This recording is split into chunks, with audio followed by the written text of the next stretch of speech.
Hi folks, I'm Carrie Peel of Mako Documents, and I've got 3 tips on organizing old files. Tip number 1, try to identify the categories of records you'll be dealing with. The old files might be employee records, financial data and invoices, or records of operational decisions.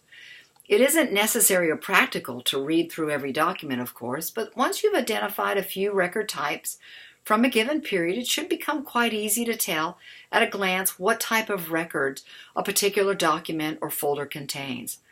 Don't be disheartened if the process seems slow and painful at first. You should pick up speed as you work through the old files. Tip number 2, organize them by year. Once you have the record types identified, you should put records of the same type in chronological order. Usually it's obvious what a year a file comes from. In rare cases that it isn't, look to the documents around it, the formatting, the patterns to establish a rough date.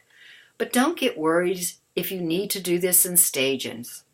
Organizing old files is a marathon, not a sprint. Tip number 3, organize destruction. Once you have these levels of organizations in place, you should start to consider shredding old files.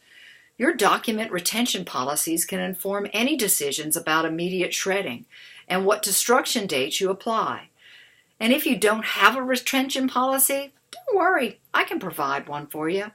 Remember, unless you really need an old file forever, the end goal of this process is destroying old files and irrelevant information.